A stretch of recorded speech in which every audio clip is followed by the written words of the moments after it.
Assalamualaikum dan salam sejahtera kepada Puan Huda dan rakan-rakan sekalian. Kami dari kumpulan 1 merangkumi 6 orang ahli kumpulan iaitu saya sendiri Saleha, Raspia, Erarasi, Putra Hafiz, Meisian dan Josephine. Sebagai wakil kumpulan 1, saya Saleha dan rakan saya Raspia bersama akan membentangkan tentang tamadun Isma Barat terhadap tamadun Asia. Dari kumpulan 1, kami menekankan tentang tamadun hedonism terhadap tamadun Asia. Jom bersama kami melihat slide seterusnya. Dalam hedonism, anda boleh melihat permulaan hedonism, teknologi, tingkah laku dalam sosial dan budaya, dan akhirnya pendidikan. Bersama saya, anda boleh mengetahui definisi hedonism dan sejak bila konsep hedonism bermuncul. Jom kita melihat. Menurut Kamus Dewan, hedonism didefinisikan sebagai prinsip atau pandangan hidup yang hanya menekankan pada pengejaran kesenangan dan sangat disukai di dalam kehidupan manusia. Dengan ini, para hedonis percaya bahawa kehidupan yang baik hanya dalam kehidupan manusia adalah kesenangan dan satu-satunya kejahatan adalah kesakitan. Oleh itu, meminimumkan kesakitan dan memaksimumkan keseronokan sebanyak mungkin adalah matlamat hidup mereka. Istilah hedonism diekstrak dari hedon, bahasa Yunani yang bermaksud keseronokan, dan isma ditakrifkan sebagai keyakinan tambahan, perkembangan politik atau agama, sikap dan tingkah laku dalam Kamus Bahasa Melayu. Selain itu, Kamus Bahasa Inggeris Oxford definisikan hedonism sebagai peraturan atau hipotesis moral yang menyatakan bahawa keseronokan adalah jumlah kebaikan terbesar atau objektif definitif tindakan. Konsep hedonism bermuncul sejak 433 Masihi sehingga zaman sekarang. Namun begitu, maksud asal konsep hedonism telah disalah tafsirkan sebagai konsep yang haram oleh masyarakat selepas Kekaisaran Romawi menguasai seluruh Eropah dan Afrika. Masyarakat menganggap bahawa hedonism mendahului kenikmatan daripada kebahagiaan. Pengertian tentang hedonism telah menjadi suatu gaya hidup yang meninggikan dan mengutamakan diri sendiri dan kesenangan fisik material dan seperti timbunan harta, kedudukan dan pangkat tanpa mengira kesannya. Slide seterusnya, ini kita boleh melihat lagi mendalam tentang hedonism. Bagaimanakah medium hedonism mempengaruhi tamadun Asia? Anda boleh melihat di slide seterusnya bukti berserta dengan contohnya. Hedonism mempengaruhi tamadun Asia dari segi teknologi, pendidikan dan tingkah laku sosial dan budaya. Jom kita melihat di slide seterusnya tentang mediumnya. Pertamanya, teknologi. Anda boleh melihat hedonism mempengaruhi tamadun Asia dengan cara teknologi. Kita melihat kepada teknologi. Teknologi terbahagi kepada 3, iaitu kewujudan internet, perkembangan industri otomotif dan penciptaan alat teknologi. Melihat dulu kewujudan internet. Walaupun dengan perkembangan internet yang luas dan dapat memberikan banyak informasi ataupun ilmu yang bermanfaat dengan mudah, ia juga dapat memberikan hiburan yang memberi banyak kenikmatan sehinggakan boleh menjadikan seseorang individu itu menjadi hilang tumpuan dan lalai kerana membuatkan seseorang itu menjadi terlampau tertumpu dengan isi hiburan yang di hati mereka boleh menjadikan kerja-kerja yang penting menjadi tertangguh. Contohnya, online atau offline games, media sosial seperti Facebook, TikTok, Instagram, YouTube dan lain-lain. Pada era globalisasi yang semakin moden ini, teknologi di dunia ini telah banyak dikembangkan dan terdapat juga berbagai-bagai alat teknologi dicipta untuk memudahkan kehidupan manusia. Begitu juga dengan Malaysia yang semakin maju. Berdasarkan Global Innovation Index, Malaysia merupakan tempat kelima dalam negara Asia yang terbaik dalam kalangan inovatif. Namun, perkembangan teknologi telah menjadikan kehidupan manusia zaman sekarang tidak begitu sederhana seperti zaman dahulu. Hal ini demikian kerana budaya hedonism semakin disebarkan melalui teknologi. Budaya tersebut telah membawa pengaruh yang serius terhadap ketamadunan di Asia. Berikut adalah penularan budaya hedonism di Malaysia melalui teknologi. Teknologi ini juga memberi kesan negatif dan positif terhadap tamadun Asia di mana kesan negatifnya peningkatan kadar kematian, penggantian air dan peningkatan kadar pengangguran.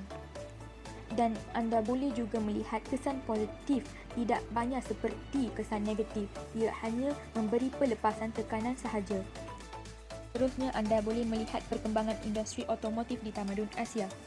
Budaya hedonism yang boleh dilihat daripada penggunaan otomotif adalah dengan menambahkan rasa kenikmatan kepada pemandu semasa memandu. Dengan kenikmatan ini, pemandu yang terpengaruh akan memandu melebihi had laju sambil memetung kereta lain sesuka hati membuatkan mereka melanggar undang-undang di hujungnya kelak. Selain itu, perlumbaan haram yang selalunya dilakukan dengan menaiki motosikal menambah kepada negativiti dalam penggunaan jalan raya kerana dengan kecuaian pemandu motor tersebut dengan hanya menginginkan kenikmatan berlumba di litar jalan raya ataupun litar haram berbanding berlumba di litar yang disediakan. Namun kalau anda melihat di graf statistik di belah kanan slide, bermula tahun 2009 sehingga tahun 2018, kadarnya semakin meningkat. Akhirnya, dalam bahagian teknologi, kita boleh melihat penciptaan alat teknologi. Alat-alat teknologi telah menjadikan kehidupan manusia lebih mudah. Namun, kemudahan teknologi tersebut telah mengakibatkan kemalasan dan kelalaian antara masyarakat Malaysia. Semakin banyak alat teknologi dicipta dan diperkenalkan kepada masyarakat Malaysia sepanjang beberapa dekad ini seperti komputer, telefon bimbit, pembersih vacuum dan lain-lain. Sebagai contoh, pengguna telefon bimbit di tamadun Asia, terutamanya di negara kita Malaysia, telah mencapai 57.5% daripada 32 juta penduduk Malaysia. Alat-alat teknologi telah menjadikan kehidupan manusia lebih mudah. Misalnya, setiap orang pada zaman sekarang boleh memesan makanan melalui telefon bimbit tanpa perlu memasak sendiri atau pergi ke kedai makanan. Namun, kemudahan teknologi tersebut telah mengakibatkan kemalasan dan kelalaian antara masyarakat Malaysia. Budaya hedonism diamalkan ketika manusia ketagih kepada kemudahan alat teknologi. Pengguna-pengguna asyik mengurangkan kerja mereka untuk menikmati kesenangan melalui penggunaan alat teknologi. Slide seterusnya, anda boleh melihat tingkah laku dalam sosial dan budaya dan bagaimana tingkah lakunya berubah bila hedonism masuk ke tamadun Asia. Sini kita boleh melihat bagaimana tingkah laku dalam sosial dan budaya mengubah apabila hedonism memasuki tamadun Asia. Hedonism dilihat sebagai satu perilaku sub-budaya yang negatif bertentangan dengan adat ketimuran dan saranan agama, di mana hedonism merupakan salah satu isu sosial di tamadun Asia, terutamanya di negara kita Malaysia, kerana pengaruh dan implikasi budaya ini membawa beberapa komplikasi sosial dalam masyarakat pelbagai kaum di Malaysia dan negara-negara lain, seperti budaya suka berhibur dan terjadinya proses diislamisasi dalam masyarakat berkenaan. Namanya, hedonism menonjolkan keseronokan yang berlebihan dalam kehidupan serta tingkah laku liar. Contohnya, budaya hiburan, dada dan disko, di mana fikiran barat yang canggih dan juga menghasilkan idea-idea baru seperti pemakaian moden, kosmetik yang dapat memberikan kecantikan telah menyebabkan masyarakat setempat ingin cuba dan mempelajari gaya hidup barat. Dengan mengejar kecanggihan ini, masyarakat tamadun Asia juga mengikuti budaya barat yang meminati lagu berirama jazz dan rock. Populasi lagu-lagu tradisional telah terjejas akibat perkembangan lagu jazz dan rock yang membawa kemodenan kepada masyarakat setempat. Perkembangan ini memberikan kesan perubahan kepada pemakaian masyarakat, di mana masyarakat setempat tidak lagi minat memakai pakaian tradisional tetapi memakai jeans dan baju kemeja yang dapat menunjukkan gaya hidup yang moden. Perkembangan gejala hedonism menyebabkan golongan pemuda yang ingin menukar penampilan mereka menjadikan mereka kelihatan seperti orang barat dan juga mewarnakan rambut supaya kelihatan seibarat macam orang barat. Contoh seterusnya adalah perjudian, filem yang membangkitkan nafsu, eksploitasi wajah dan tubuh wanita, di mana kajian menunjukkan gaya hidup yang dipengaruhi dengan tingkah laku hedonistik menyeret belia untuk terlibat dengan aktiviti negatif seperti menagih dada, minum alkohol dan salah laku seksual. Kajian juga menunjukkan belia berpotensi untuk terlibat dengan aktiviti lain yang boleh memberi keseronokan dan kehidupan mereka yang merangkupi nilai-nilai universalism, kuasa pencapaian, kepuasan diri dengan aktiviti yang berisiko dan rangsangan untuk memenuhi keperluan biologi dan juga kehendak sosial. Sebagai contoh, Gaya hidup hedonism juga salah satu budaya yang dikaitkan dengan ancaman kepada perpaduan sosial dalam komuniti. Hedonistik dikaitkan dengan gaya hidup dan telah disenaraikan oleh pengaji tingkah laku sebagai salah satu daripada cabang atau cara hidup rakyat juga di sesebuah negara. Ini menunjukkan hasilnya daripada sistem nilai, maka lahirlah penyakit-penyakit sosial budaya yang kehilangan adab serta pemujaan yang berlebihan kepada gaya hidup sensasi yang berpaksikan nafsu. Mereka terlibat dalam budaya hiburan seperti ini akan meruntuhkan institusi sesuatu tamadun. Slide seterusnya, budaya memakai barangan mewah. Budaya memakai barangan mewah sebagai lambang kepada status dan kelas sosial mereka. Namun begitu, pengaruh yang lebih besar berlaku kepada golongan muda yang mencari identiti dan membina personaliti.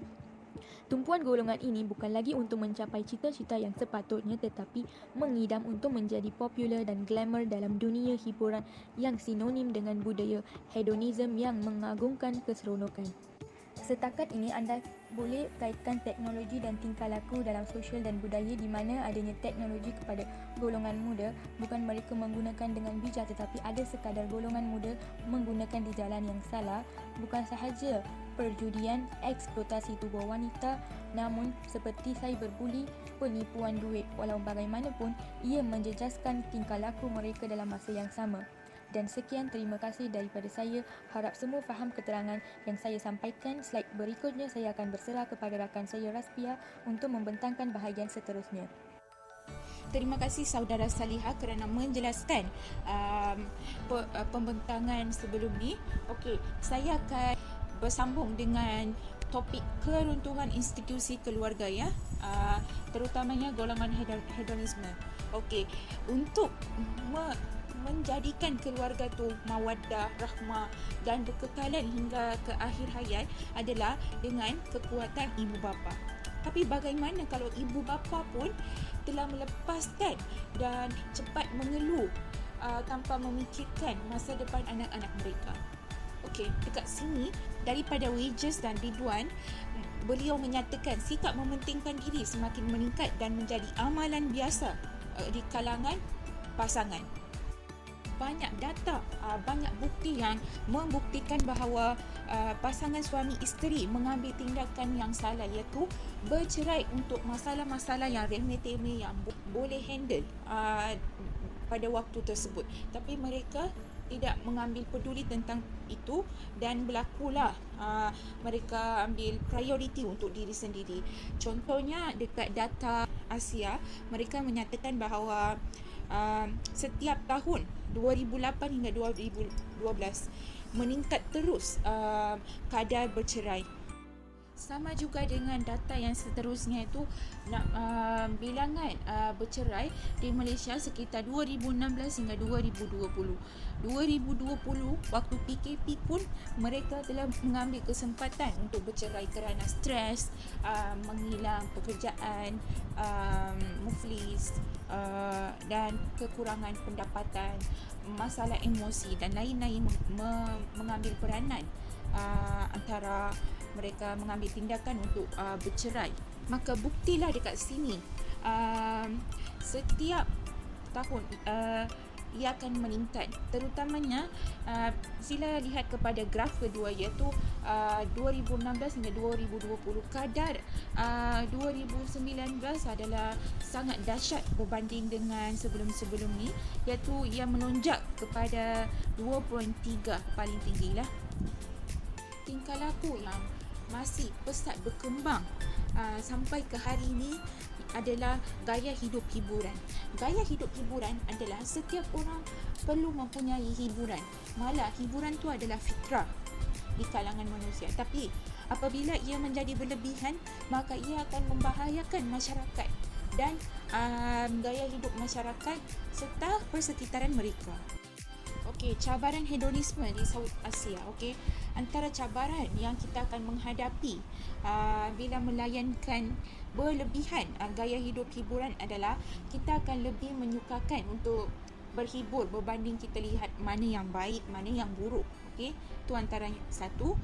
Yang kemudian golongan muda ataupun golongan remaja akan merosakkan masa hadapan mereka kerana mereka terlebih bergantung kepada hiburan yang tidak memberi manfaat kepada mereka, kepada masyarakat sekeliling mereka.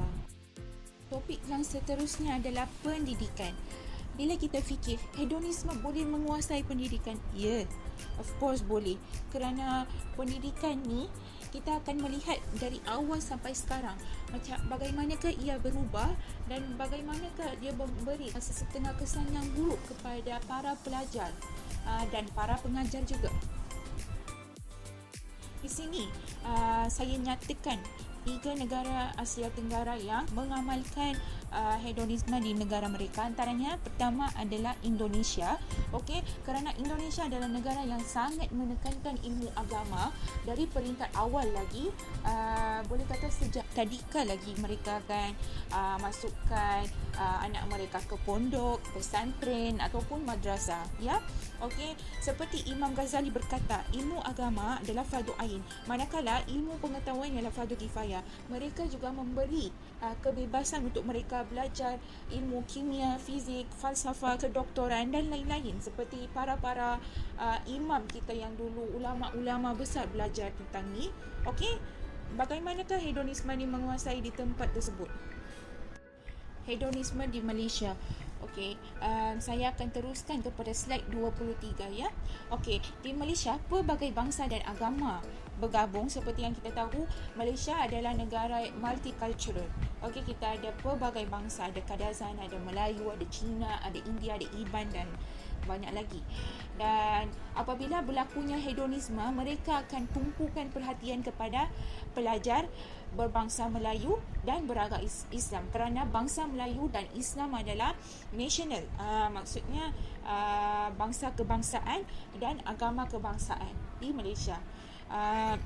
Maka berlakulah sistem stratifikasi di kalangan masyarakat, di kalangan pelajar. Mereka kurang berpeluang melanjutkan pelajaran di institusi tersebut. Okey, terutamanya dia berlaku apabila orang yang susah akan bersusah payah untuk menimba ilmu dan mendapat kecemerlangan dalam pendidikan, manakala sesetengah golongan orang yang senang kaya raya akan mengambil tindakan untuk memberi rasuah dan mengambil jalan yang salah. Okey, orang yang tinggi berpendidikan tetapi kepercayaan terhadap agama sendiri merosot kerana tidak memahami menyeluruh ataupun tidak mengambil tahu tentang perkara tersebut.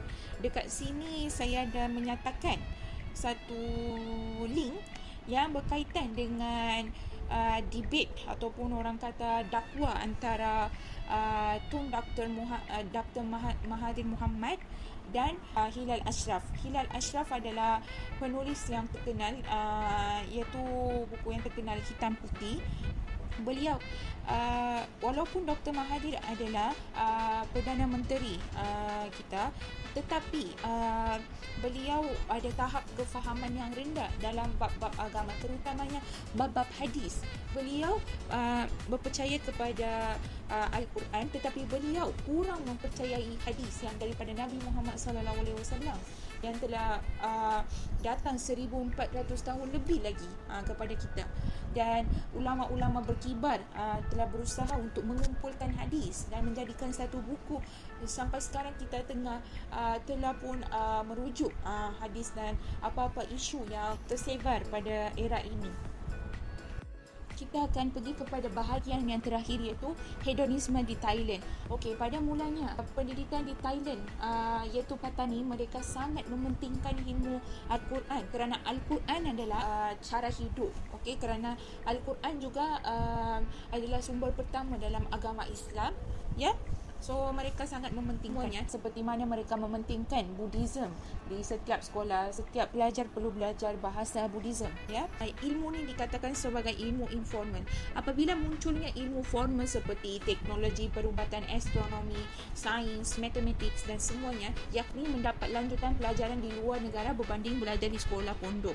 Okey, kita sendiri pun kalau kita dapat peluang yang lebih baik, kita akan pilih kepada tersebut. Tapi orang yang betul-betul teguh dan betul-betul ingin mencari ilmu agama dan ilmu tradisional, mereka akan sanggup bersambung dengan sekolah yang mereka telah menduduki. Apabila mereka pergi ke luar negara, maka berlakulah hedonisme seperti pergaulan bebas, duduk berjantinan lainan, hiburan yang berlebihan berbanding pendidikan, dan mereka lupa dengan adat mereka, iaitu di manakah adab perlu dibuat dan adab yang perlu dielakkan. Maka berakhirlah pembentangan kami, iaitu kumpulan pertama. Terima kasih kerana sudi mendengar dan memberi peluang untuk kami menerangkan pembentangan kami kepada Puan Huda. Terima kasih ya semua.